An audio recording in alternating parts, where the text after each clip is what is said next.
Before we begin, let me know where you're watching from, and don't forget to support the channel by helping us reach 10,000 subscribers. Let's start. The big wooden table in the meeting room was shiny under the bright crystal lights.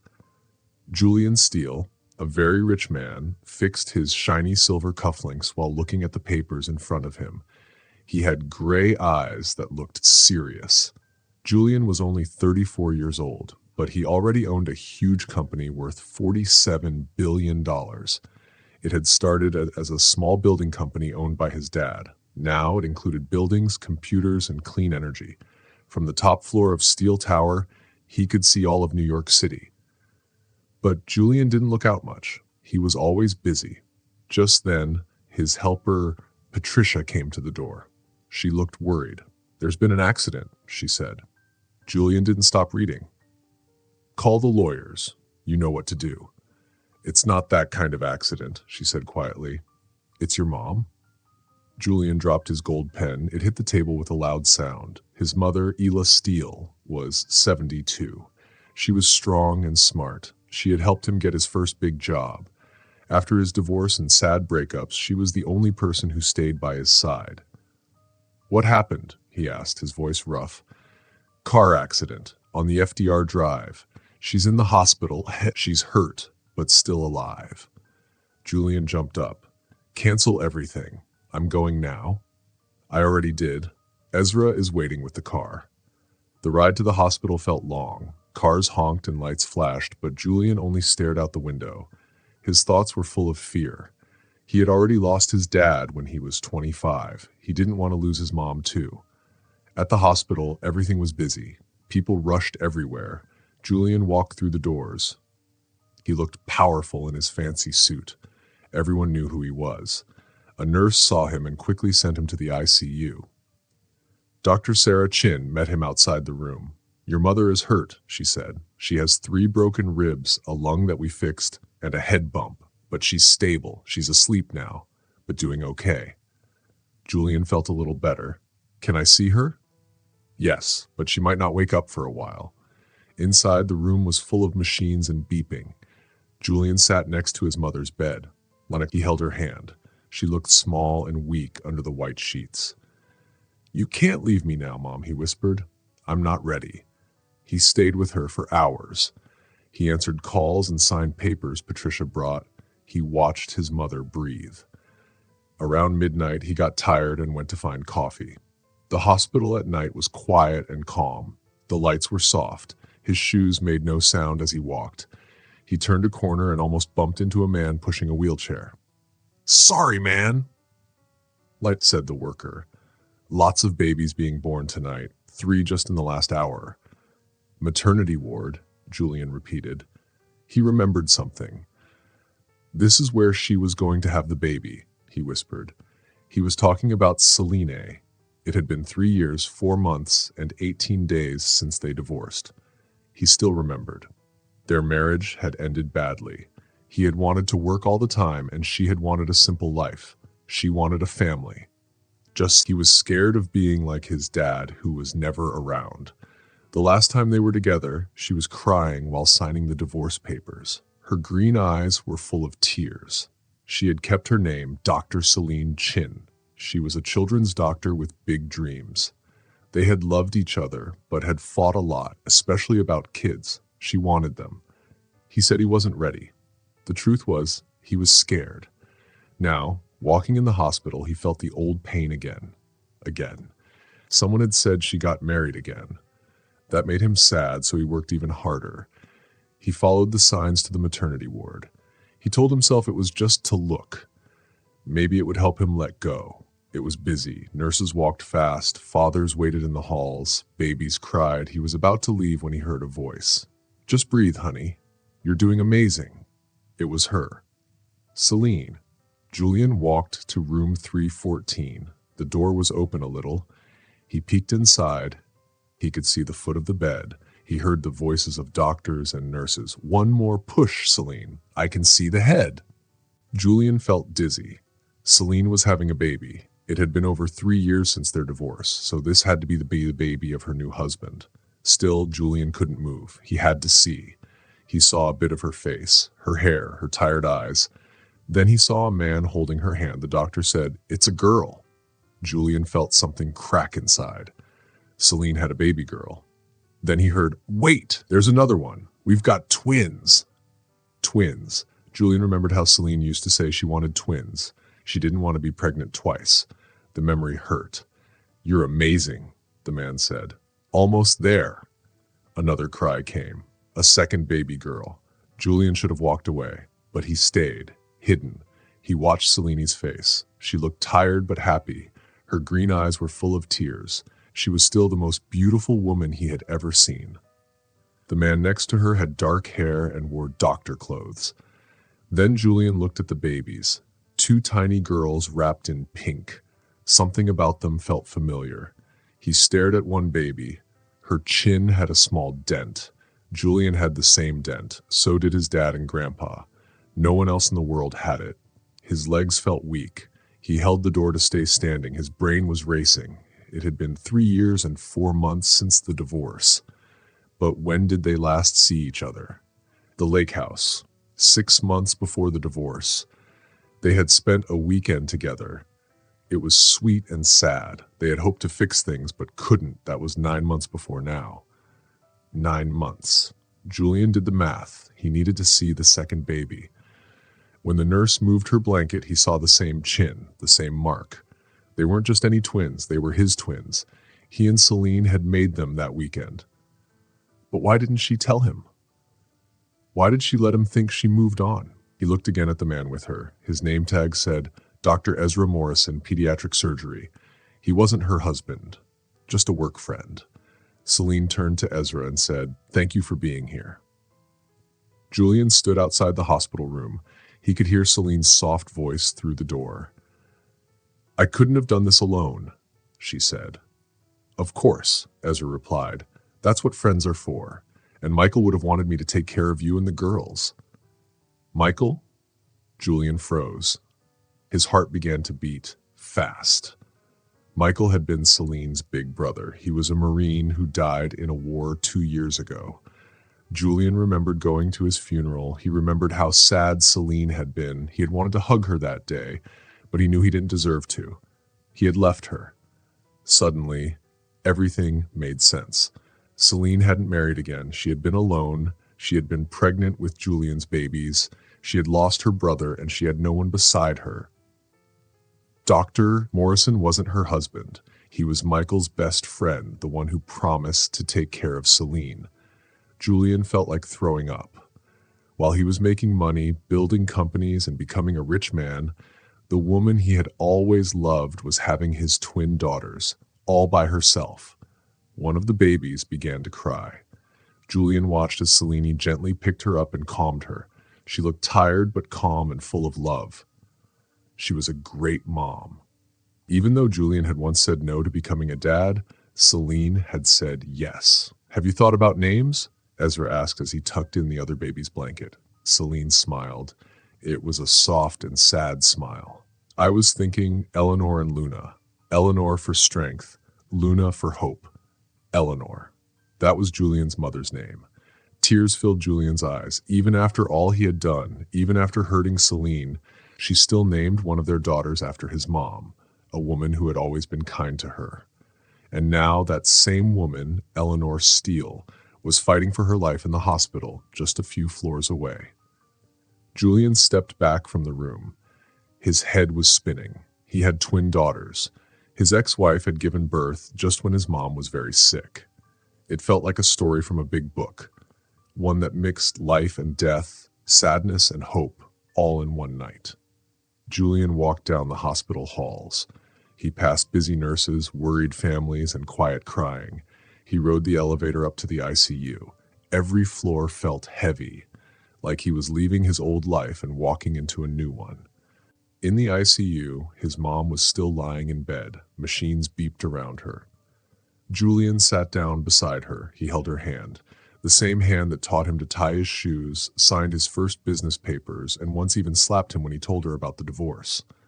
"Mom," he whispered, voice cracking, "I've messed up so badly, and I don't know how to fix it."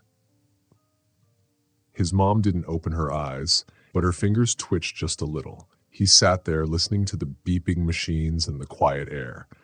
Downstairs, his baby daughters were living their first day in the world, and the woman he still loved was doing everything alone. The sun started to rise. Soft light came through the windows. Julian hadn't slept. He only moved when kind nurses brought him coffee.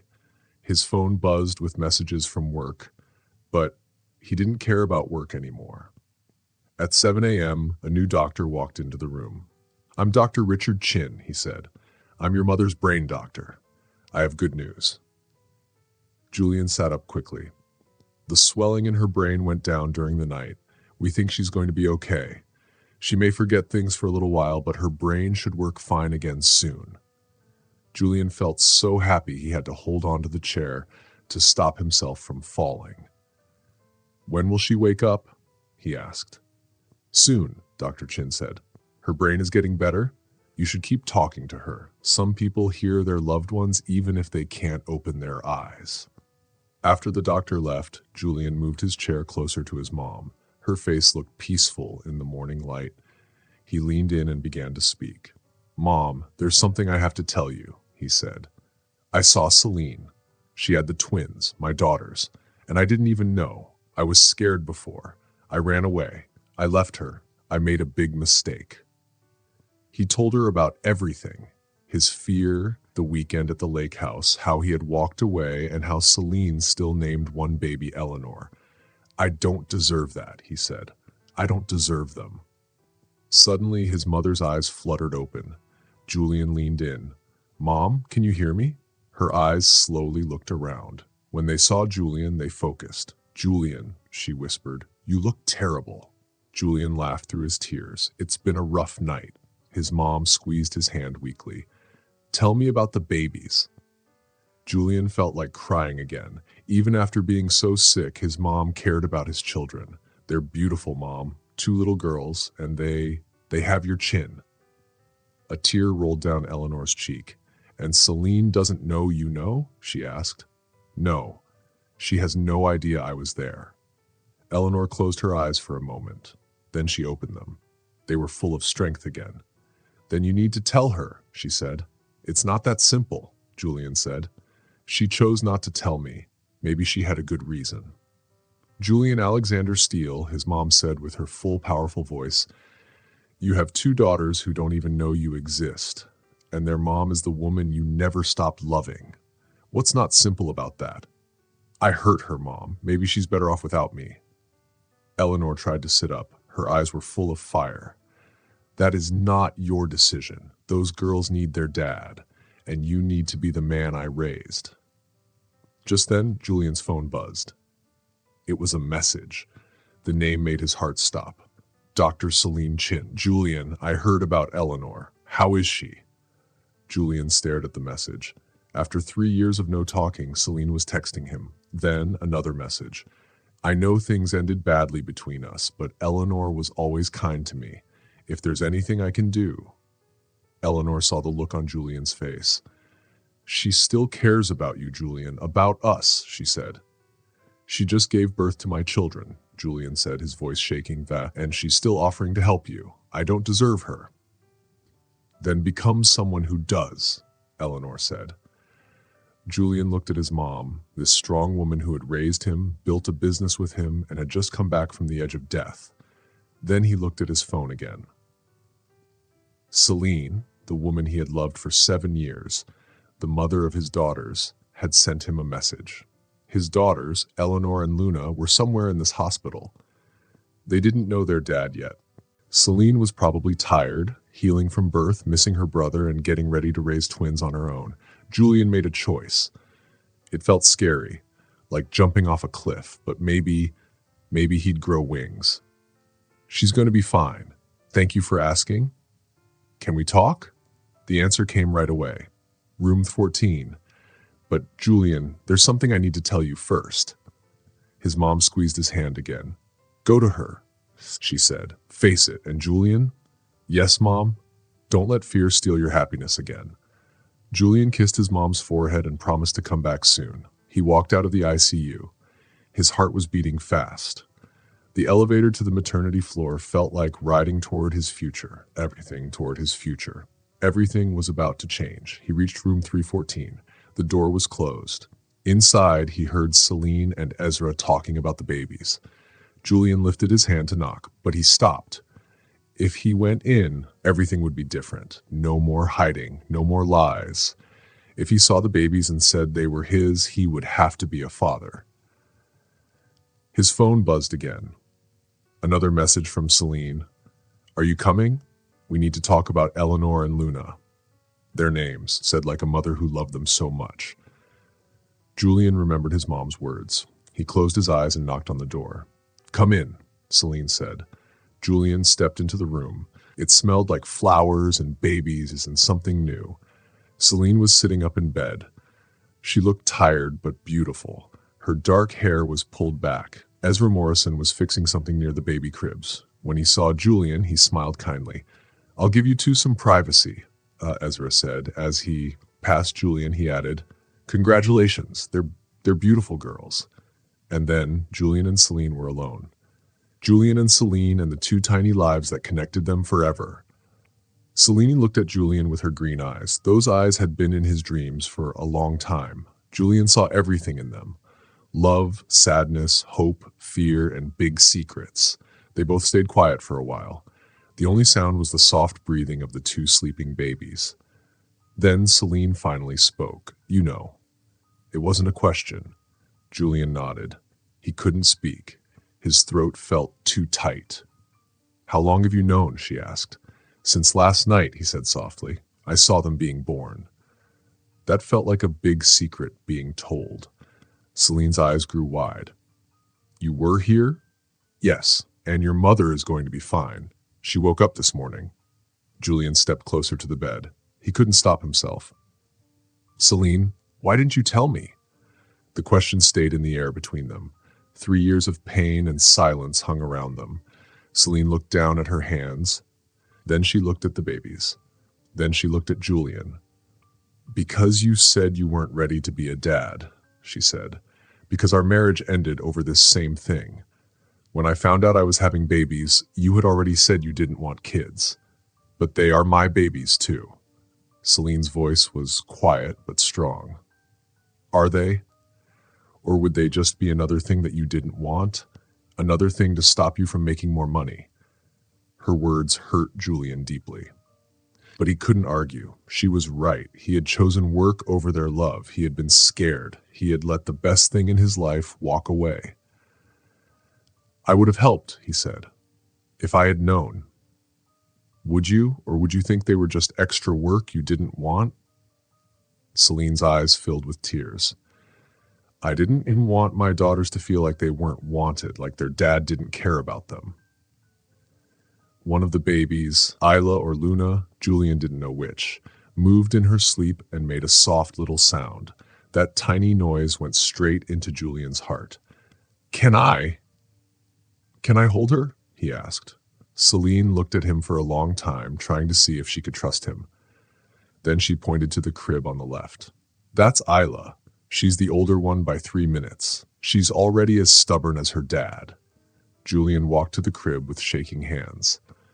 Isla was so small, with dark hair and a tiny face. She had the same strong chin as Julian. She was sleeping, her tiny hands curled near her cheeks. She was the most beautiful thing Julian had ever seen. He picked her up very carefully. She felt so light, but she also felt like everything in the world to him. "Hello, Isla," he whispered. She opened her eyes like she had been waiting to hear his voice. Julian had done many big things in life. He had made lots of money. He had done huge business deals without being nervous. But looking into his baby's eyes made him feel like crying. "She's perfect," he said, his voice shaking. "They both are," Celine said gently. "And Julian, they are yours. I never doubted it." Julian looked at her while still holding Isla. "Then why? Why didn't you tell me?" Celine didn't speak for a while. Julian thought she wouldn't answer. But then she said very softly, "Because I was scared. Scared that you would take them away, that you'd use your money to get them, that you would come around only when you wanted, that they would love you more than me, or hate you for not being there, or that I'd fall in love with you again and you'd break my heart again. Her words hurt, but they were honest. Julian knew now that he had made her afraid by leaving. He had made her believe he couldn't be a good dad. I was wrong, Julian said, about everything, about not being ready, about putting work first, about letting you go. I spent 3 years trying to pretend I didn't need anyone, but seeing them, seeing you, I know I was just running away from what I wanted most. The other baby, Luna, made a soft sound from her crib. Without thinking, Julian walked over, still holding Isla. He looked at Celine. Can I hold her too? Celine smiled through her tears. She's your daughter, Julian. You don't need to ask. Still, Julian waited until she gave a little nod. Then he picked up Luna with his other arm. She was a little smaller, with the same dark hair but a gentler face. Both babies looked peaceful in his arms, like they knew he was their dad. Standing there holding both girls, Julian felt something change deep inside. His old worries about money and work seemed small now. These two little babies were the most important things in his life. I want to be their dad, he said, looking at Celine. Not just sometimes, all the time. I want to change diapers and be up at night and teach them how to ride bikes and scare away boys when they're older. Julian, I know I have to prove it. I know words aren't enough, but I want the chance to try, to be the dad they need and the partner you needed 3 years ago. Celine wiped her eyes. It's not that simple. We're not the same people anymore. We've both changed, and there's still so much pain. Then we'll figure it out together, Julian said. He held the babies tighter. His arms were getting tired, but he didn't want to put them down. I'm not asking you to trust me right away. Just give me the chance to earn it. A gentle knock came at the door. A nurse peeked in with a smile. Sorry to bother you, but it's feeding time. And Dr. Chin, your parents are here. They flew in from Seattle. Julian felt nervous. Celine's parents had never liked him. They thought he was too focused on work and not good enough for her. And now they didn't even know he was the baby's father. They don't know, Celine said, guessing what he was thinking. I told them I used a sperm donor. That lie hit Julian hard. Her parents didn't even know he existed as the father. Julian, you should go, Celine said kindly. This is a lot to take in. I'll tell them later. Julian gently put Luna back in her crib. Then Isla. He didn't want to let them go. These are their granddaughters. I won't pretend otherwise. Please, Celine said. Not today. Let me tell them in my own way. Julian looked at her. This woman he loved so much, the mother of his children, the one who had kept such a big secret. He wanted to shout the truth, to tell the world. But Celine looked so tired, so sad, he couldn't make things harder. Okay, he said quietly, but this can't stay a secret forever. They are my daughters too. Everyone will have to know that. Celine looked relieved. Thank you, I just need some time. Julian nodded. It was hard to leave, but he did. At the door, he turned back. What do I tell my mom? She knows about the babies. She'll want to meet them. Celine's face softened. How is she? I was so worried. She's getting better. She'll leave the hospital in a few days. She already loves them. I told her their names and she cried. She's a good woman. I always felt bad about how things ended between us. I'd like to see her, when I'm ready. Celine's parents were getting closer. Julian stepped outside just in time. He hid by the wall and watched through the window. Her parents came in with flowers. Her mother went to the babies. Her father hugged Celine, crying with joy. This should have been Julian's moment too. He should have been there, proud and happy, but he was just someone in the hallway, watching. Julian walked to the elevator. His head was full. In just one day, everything had changed. His mom was recovering. He had twin daughters. The woman he loved had kept it all a secret. The elevator ride felt different now, not rushed, slower, more thoughtful. He looked at his reflection in the shiny doors. He looked messy. His fancy suit was wrinkled. His gray eyes were red from crying. But something was different, something better. He had a new purpose. Not just to make money or win deals, but to be a dad. When he got to his mom's room, she was awake, sitting up, looking stronger. Her silver hair was brushed. Someone had even given her a mirror and lip gloss. Even in a hospital gown, Isla looked like a queen. "You look terrible," she said. "Good morning to you too, Mom," Julian said with a smile, sitting beside her. "How do you feel?" "Like I got hit by a truck, which I did." Eleanor's eyes became sharp as she looked closely at her son's face. "But that's not the most important thing right now," she said. "Tell me what you and Celine talked about." Julian had forgotten how direct his mom could be. She always spoke straight and didn't like lies. She could see the truth right away. That skill helped her in business. She was strong in meetings and hard to fool. It also meant that Julian couldn't lie to her, even if he tried. "She told me they're mine. Both of them," Julian said. The words felt strange in his mouth, like he was learning to speak a new language. "Eleanor and Luna, my daughters." Eleanor's eyes filled with tears. Happy tears this time, Julian realized. "She named one of them after me," she whispered. "Even after everything that happened between us, she still respects you. She still sees you as family. That girl always had more sense than the rest of us." She reached out and took Julian's hand. Her grip was strong.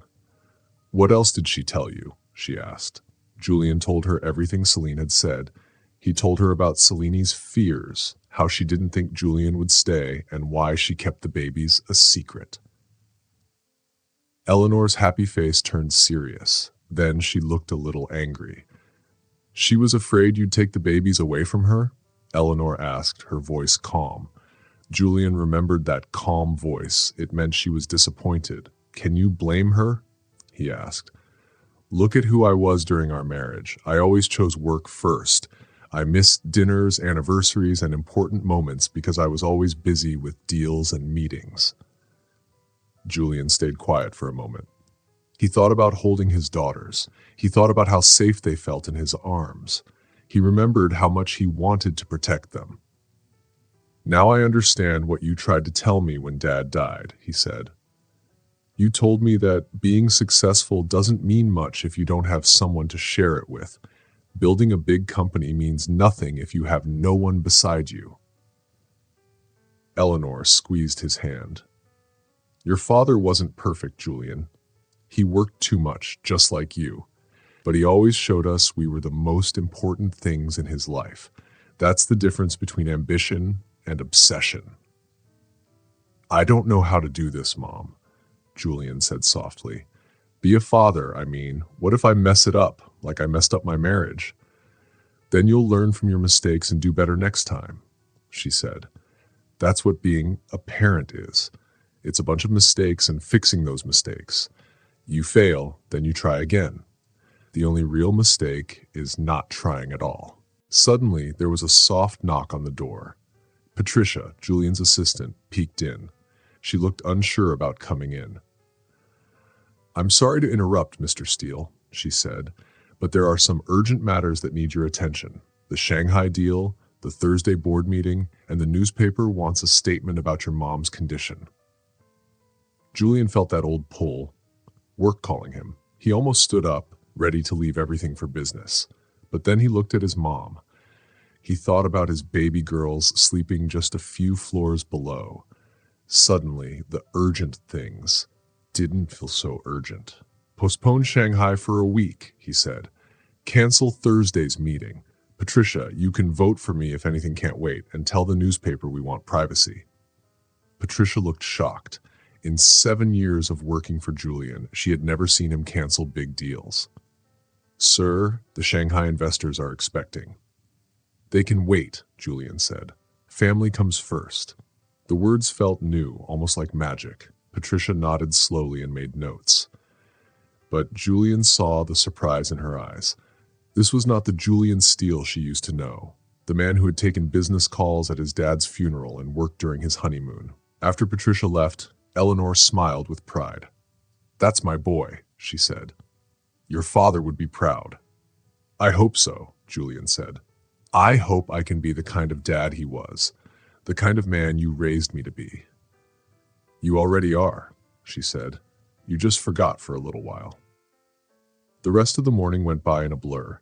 There were doctor checkups and talks about Eleanor going home. She was healing faster than expected.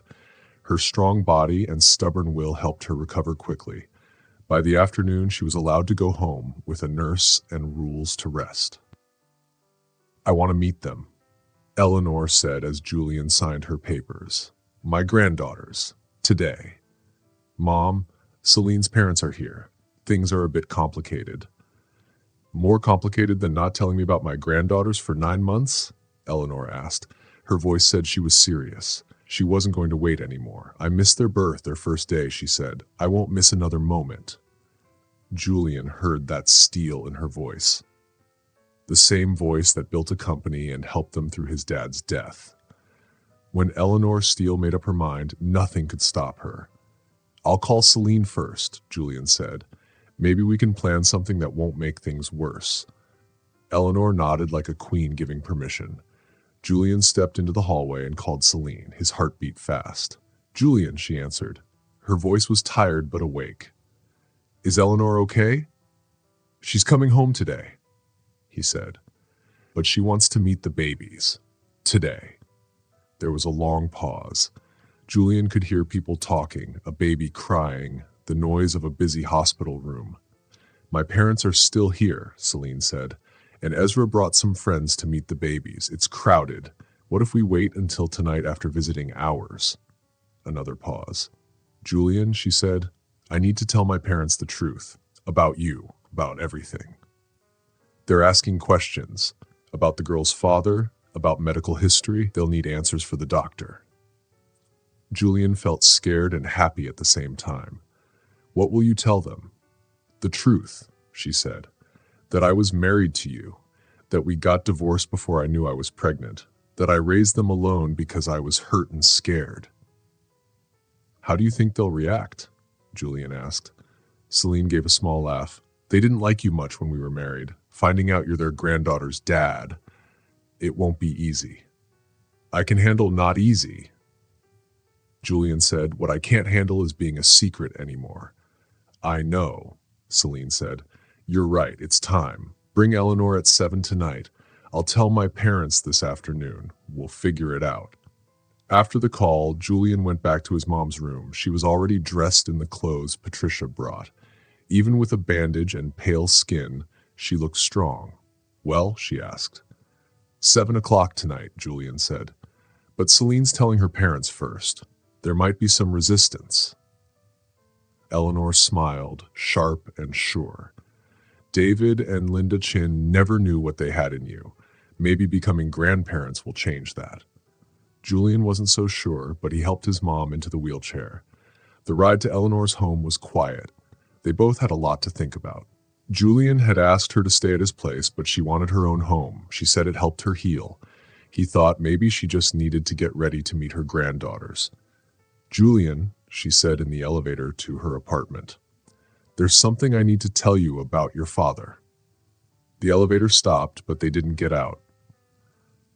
What about Dad? Julian asked. Eleanor looked older, as like her memories were heavy. He knew about you before we got married, before we even dated, she said.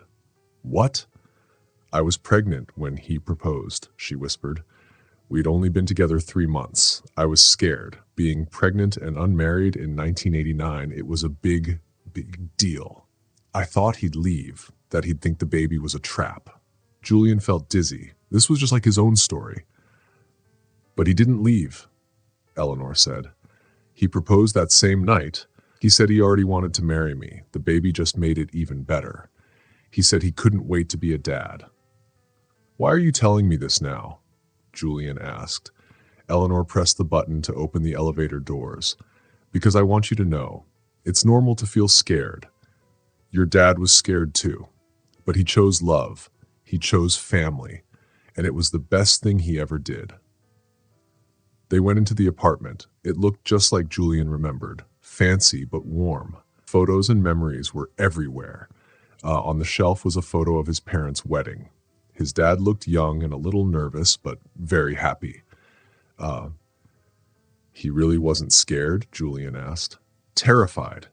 Eleanor said, sitting on the sofa, but also excited. He used to talk to you when I was pregnant. He'd put his hands on my belly and talk about the business, about teaching you to fish, play baseball, drive a car. He did teach me those things, Julian said, because he chose to. Eleanor smiled. And so can you. That afternoon, Julian helped his mom and answered work calls. But this time, he cared more about his family. At 6:30, he helped her into the car. She dressed up for the meeting, navy blue dress, pearl earrings, makeup to hide the bruises. She looked like the strong woman she had always been. "Are you nervous?" Julian asked in the elevator. "Excited," she said. "I've waited 65 years to be a grandmother. I'm not wasting time being nervous." The hospital was quiet in the evening. Julian led her down the hallway to room 314. His heart was beating fast. Through the window, he saw Celine holding a baby. Her parents weren't there. Julian knocked and slowly opened the door. Celine looked up and smiled. "Eleanor, you look wonderful," she said. Celine tried to get up, but Eleanor raised her hand. "Don't you dare move, dear. You just had a baby." Isla walked slowly to the bed. She looked at the tiny baby in Celine's arms and smiled. "Oh my," she whispered. "Oh, she's perfect." "This is Luna," Celine said gently. She moved the blanket so Isla could see the baby better. "Luna, meet your grandma." Isla started to cry. Her hands were shaking as she touched Luna's little hand. Luna grabbed Isla's finger with her tiny fingers. Isla laughed and cried at the same time. "She's beautiful, Celine." "They both are." Isla looked at the other crib where another baby was sleeping. "What's her name?" she asked. "That's Isla," Celine said, smiling. "Named after you. Can I hold her?" "Of course," Celine said and gave Luna to Isla. Then she went to wake the second baby. "Little Isla has been fussier today. I think she's like her daddy." Julian smiled a little even though he felt nervous. "She gets that from both sides," he said. Isla sat in the only soft chair in the room with Luna in her arms. She looked happy and calm. The baby made soft sounds and looked up at her grandma with sleepy eyes. "Where are your parents?" Julian asked as he sat next to Celine's bed. She was now holding baby Isla. Celine looked sad. "They went back to their hotel. The talk about you didn't go very well." "What do you mean?" Julian asked. "My dad called you some bad names I can't say in front of the babies." My mom cried. "They're mad because I didn't tell them about the babies earlier. They think you might take the girls away from me." Julian felt a little sick. "And what did you tell them?" "I told them you're not the same man you were 3 years ago. I said you deserve to be their dad and that, like it or not, you're part of the family now." Celine sounded strong, but Julian could see she looked tired. "They'll come around," Isla said, still holding Luna. "Linda and David are good people. They just want to protect you. After Michael died in the divorce, they got more careful, but they'll understand one day." "I hope so," Celine said. "I don't want the girls to grow up around family problems." "They won't," Julian said firmly. "We'll make it work, all of us." Baby Isla in Celine's arms started making little noises. Julian was starting to learn that meant she was hungry. Celine moved her hospital gown and started feeding her. Julian felt amazed watching this special moment. "She's loud when she's hungry," Isla joked. "Just like her daddy," Julian said with a grin. "And her grandma," he added with a laugh. "I remember you told me I used to cry so loud as a baby that people heard me from far away." Everyone laughed. They started talking happily, like a family. Isla told funny stories about Julian as a baby. Celine talked about her pregnancy and the babies being born. For the first time in a long time, Julian felt relaxed. It was almost 9 o'clock when Dr. Morrison walked in. He still had his hospital clothes on. "Sorry to interrupt," he said kindly. "Just wanted to check on everyone before I go home." Julian felt a little jealous. Dr. Ezra Morrison looked like he belonged here. He was close to Celine. She had said he was just a friend, Michael's friend, actually. But he cared a lot about her and the babies, and it made Julian feel strange. "Ezra, this is Julian Steele," Celine said carefully. "He's the girl's father. Ezra's smile faded. He looked serious now. Julian stood up and shook his hand. The handshake was a bit too firm and lasted a bit too long. "So you're the ex-husband?" Ezra asked. His voice sounded calm, but he looked like he was thinking hard. "Celine told me about you," he added. "Only the bad stuff, I bet," Julian said. "Not all bad," Ezra said, looking at Celine. "She said you weren't ready to be a dad before. What's different now?" It was a tough question. Julian could tell Ezra was testing him. Ezra had been there for Celine while Julian had been gone. "Seeing them, holding them, it changes you," Julian said. "Now I know what really matters." "What if it gets hard again?" Ezra asked. "What if you forget why you wanted kids in the first place?" That question hit Julian hard. He had worried about that too. But when he looked at Luna in Isla's arms and Isla in Celine's, he felt sure. "Then I'll figure it out," Julian said. "They're my daughters. I love them, and I love their mother. I'll do whatever it takes." Ezra looked at him for a long time. Then he nodded slowly. "Good. They deserve someone who's always there, not someone who just shows up when he wants." "They'll have better," Julian said. "They'll have me. Always." After Ezra left, the room felt warm and peaceful. Isla had fallen asleep with Luna in her arms, like a happy grandma in a storybook. Celine had just finished feeding little Isla and was gently patting her back. "She likes you," Celine said softly. She meant Ezra. "He's protective, but he's okay with you being here." "He was testing me," Julian said. "Yes," Celine replied. "Michael asked him to look after me before he went away. Ezra takes that promise seriously." Julian felt a bit sad hearing that. "And how do you feel about it?" he asked. Celine was quiet. She looked at the baby in her arms. "I needed someone," she said. "I didn't want to ask for help. Ezra was safe. He didn't want anything from me, just to help." "And now?" Julian asked. "Now things are different," Celine said, looking at him. "You being here changes everything." Isla moved in her chair. Luna made a small cry. Julian stood and gently picked her up. He sat down with the tiny baby resting on his chest. She was so small and soft. "She's perfect," he whispered, touching her fuzzy hair. "They both are." "They'll need a lot," Celine said, sounding a little worried. "Diapers, bottles, clothes, car seats, money for school." "Celine," Julian said kindly, "money's not a problem. Whatever they need, I'll make sure they have it." "I don't want your money," Celine said. "I know," Julian said, "but they're my daughters too. I want to help, not just with money. I want them to have everything they need." Celine looked at Julian in the soft light of the hospital room. "And what about me? What do you want from me?" she asked. The question hung in the air. Julian looked at her. She had carried his babies and raised them alone because she didn't want to be hurt again. He remembered the love they had and how it fell apart. "I want another chance," he said softly. "Not to go back to how we were, but to start something new, something better. I want to be the husband you needed and the father they need.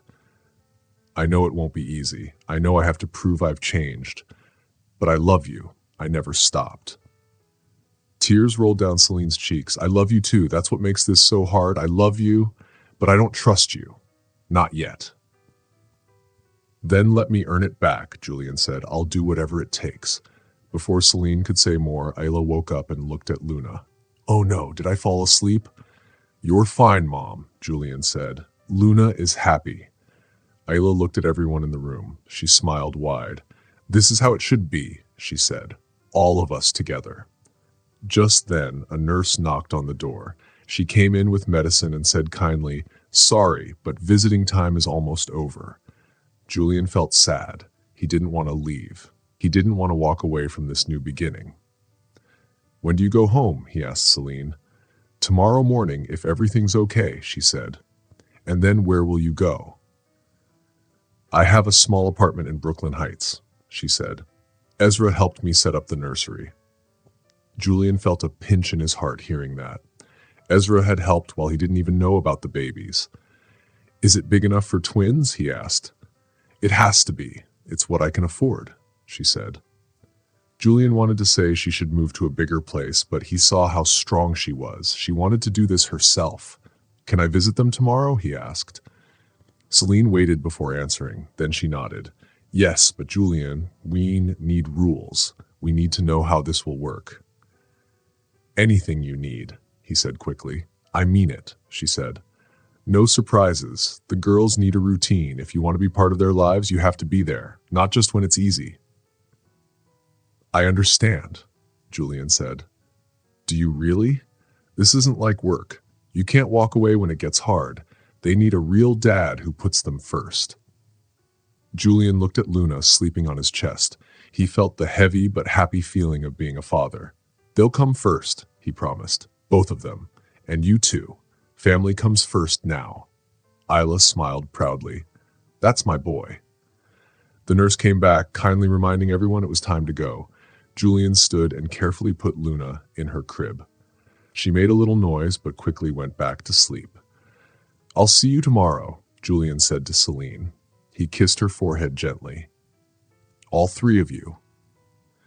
Celine closed her eyes slowly when Julian touched her hand. Tomorrow, she whispered.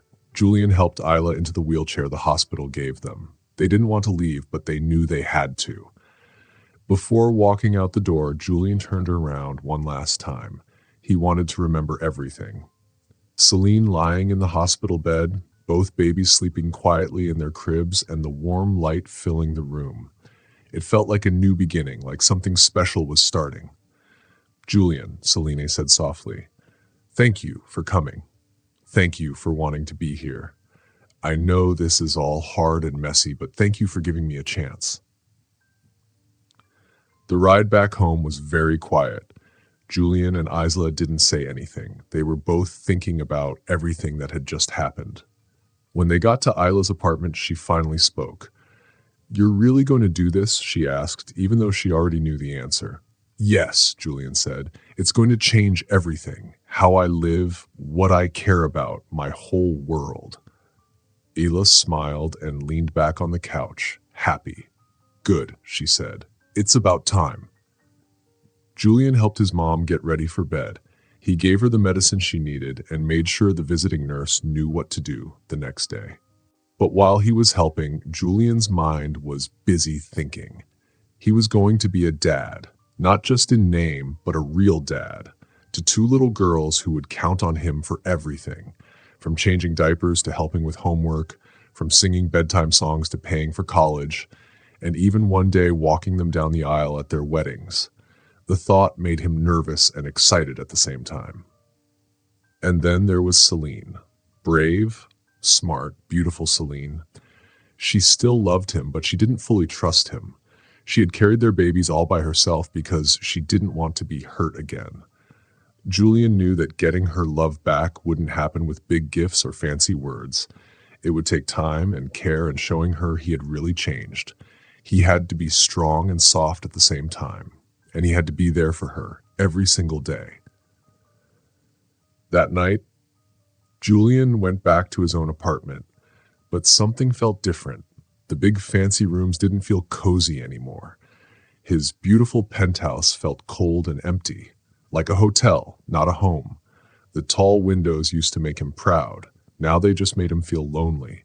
This wasn't a place for little kids to play, or for happy family dinners, or for the fun and mess of real life. Julian poured himself a glass of juice and looked out at the bright city lights. He thought about the women in his life. His mom, who was getting better and already dreaming about being a grandma.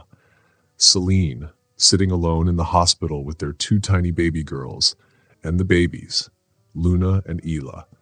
They would either grow up knowing their dad's love or grow up wondering why he wasn't there.